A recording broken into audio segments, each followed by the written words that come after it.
Hello, welcome back. My name is Daria, and this is Joyful Zebra, a place to talk about chronic illness, but not just about chronic illness. It's a place where we talk about how to have a joyful life, no matter what's going on in your life.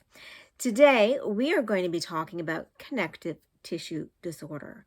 I myself have a connective tissue disorder that has caused me to have 3 joints replaced in 3 years. It's been quite a journey, quite a process. I will link down below my replacement journey, which I'm still on and still going through.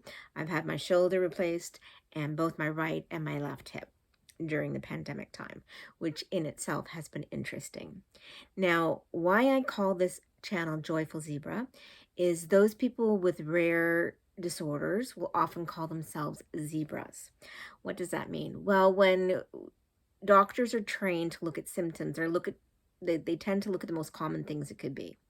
So for example, when you hear hoofs on the ground, think horses. Don't think zebras, because zebras are very uncommon. So for example, you can see right now I have this rash over my cheeks, over my nose. A doctor seeing this might immediately suspect lupus, because that's a common symptom of lupus. But it can happen in other connective tissue disorders as well. Now, unfortunately, with my connective tissue disorder, it does not show up on any medical tests, on any imaging or blood work. So I have every medical test you could possibly imagine. I've had special blood work sent to sick kids in Toronto.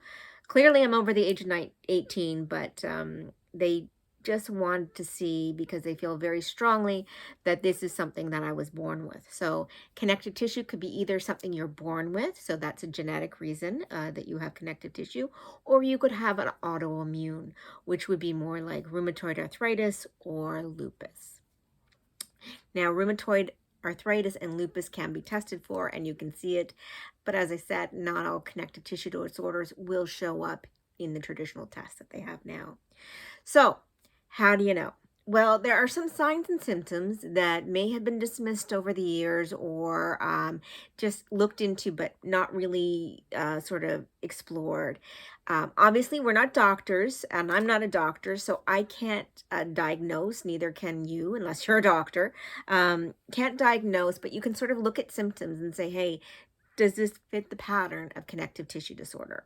It was not until I saw a really great orthopedic surgeon who was going to replace my shoulder that she actually heard about all my symptoms. She looked at me, she did a few tests, and she said, I think you have Ehlers-Danlos syndrome.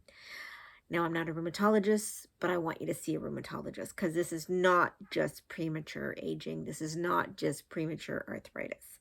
I have lots of arthritis in many of my joints, and that is a common symptom of connective tissue. Now, connective tissues can be many things, but often for me, it's a collagen issue. My collagen is not in ample supply enough, and it is looser than somebody who is normal. It's looser than there. So I have something called hypermobility.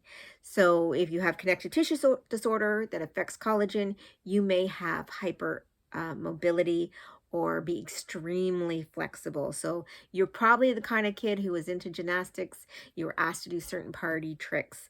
I'm going to show you a little bit of my hypermobility here. Usually your finger should just bend to about 90 degrees. However, mine can bend quite far back. Don't mind my nails. I put them on for fun. They're still there. I can't grow nails. That's another thing I can't do. I can't grow nails. They tend to just peel off. I'm going to try and do this in a way that you can see. So I'm going to turn myself. This is the thumb trick. Can you touch your thumb to your forefinger? I could do that. I didn't realize that was kind of uncommon. My doctor made me do that. She made me do a couple of other tests, and she said, you're definitely hypermobile. You'll also see as a child, I was quite double jointed, still double jointed. I'm able to do that. Most people can't. I can't do it too well with the other fingers, but as you can see, I also have very short, stubby hands, which can, it can be kind of a telltale sign that maybe something is going on with you. That's why I like to keep my nails long, not quite this long, but I do like to keep them long, so it feels like I have longer fingers than I do, because I have very short, stubby fingers. We also tend to get cold, those of us with connective tissue disorder, cold or numb hands.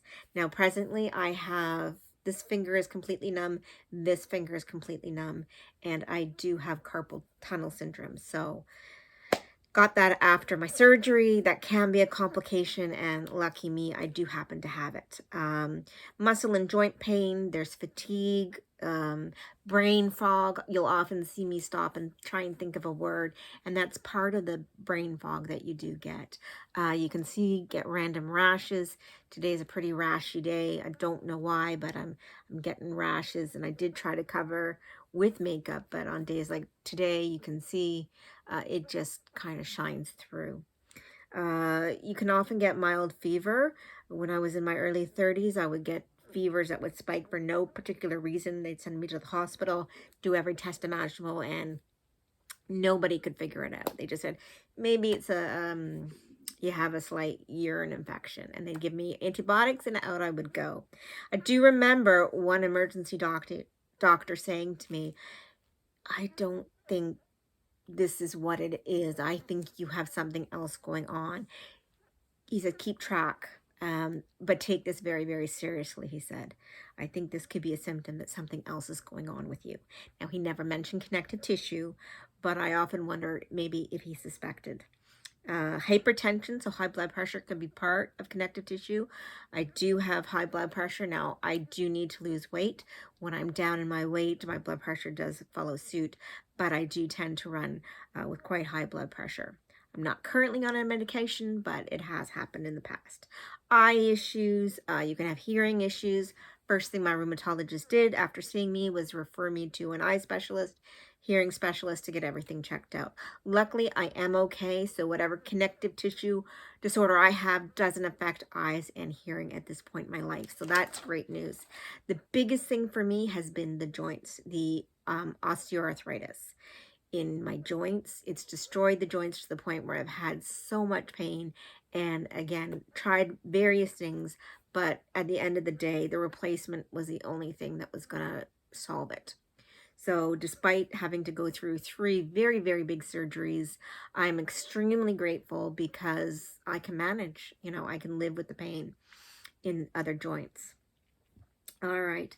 So what other things? Well, dental issues. Your gums can often bleed easily. I myself was born, I was missing some teeth.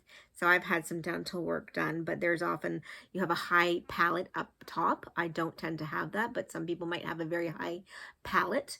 So that can be a sign of a connective tissue disorder. I talked about my mobile joints. They're extremely mobile, which is interesting for people to see in terms of party tricks. But again, it does cause a lot of my joint issues. There can also be digestive issues. I struggle, I'm not going to go into detail because nobody needs to know that, but I do struggle with irritable bowel and just various tummy troubles. And as far as I can tell, that is connected to the connective tissue disorder. Connective tissue is everywhere, and so it can affect various parts of your body. For people with lupus, often their kidneys can be affected to the point where they might even need a transplant. I do get, very frequently, I do get urine infections, which they also believe is connected to this connective tissue disorder. Now, a connective tissue disorder can be mild, very, very mild in nature, and not really even affect your life, or it can be life-threatening to the point where your actual stomach is paralyzed and you need to have a feeding tube and a lot of medical interventions. I'm very blessed, very thankful. I don't have that. I do have, a stomach that doesn't work 100%, but I don't need a feeding tube. I don't have a problem with my lungs. So there are a lot of blessings. Yes, I have a lot of challenges, and I've had to go through a lot of surgeries, but I also recognize the fact that my disorder can be so much worse. So I have so much, respect for people who are going through this and living with feeding tubes and, still going to school, still going to their jobs, still doing everything they do to build their best life. And absolutely amazing, because, there are days where getting out of bed is just super difficult. And these people, they're doing it and they have so many issues going on. Now, the reason I think it's important for you sort of to know some of the symptoms is because not all doctors are well versed in connective tissues. It's usually a rheumatoid doctor that you need to go see, a rheumatologist who sort of understands these things a little better.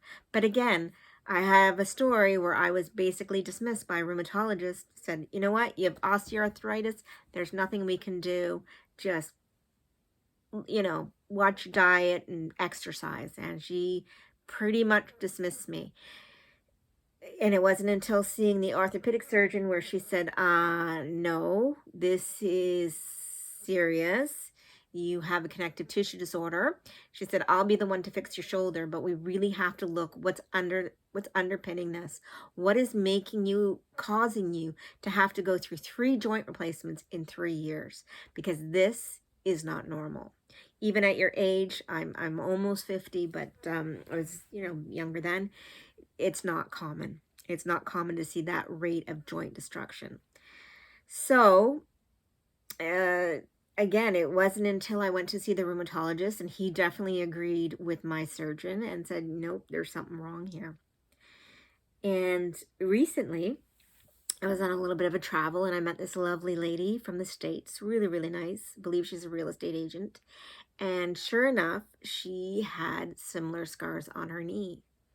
And after talking to her, it was like, wow, deja vu. And that's really what kind of spurred me or really encouraged me to make this video. How do you know you might have a possible connective tissue disorder? It's so important that we learn from other people who are going through it. It's often not until a doctor meets somebody who's gone through it or has had it that they really can see it and spot it. Again, no blood test, no medical test. They really have to look at a variety of random symptoms that can seem very random, but when you put it sort of in order, it really paints a picture. And if a doctor doesn't have experience with that, they might just dismiss it. Another thing that I had was hair breakage. So some days you may see me with kind of wild hair, bit of a rash, and honestly, I just live with it. Those days, I just live with it, or I'll tie my hair back and I manage. At any rate, after talking to this lovely lady, it just really, really encouraged me to go out and tell the story. And it's okay to ask for a second opinion. If you have a doctor who doesn't believe you, thinks you're a hypochondriac, thinks you've just Googled way too much, your Dr. Google, and they don't want to deal with you, find somebody else. Because if you're living this way, you do need help. You do need support. And the most important thing, you need to be believed. Okay, it's not just in your head. So many of us with connective tissue disorder have been misdiagnosed for so many years. We've been put on the wrong types of medications and basically dismissed because the doctor didn't know what else to do. There needs to be more knowledge about connective tissue. And I'm so glad you joined me today. If you have somebody in your life who you think might benefit from this video, please like and subscribe and send them the video. Thank you so much for joining me, and we will see you next time. Don't forget to have the most joyful day. Take care.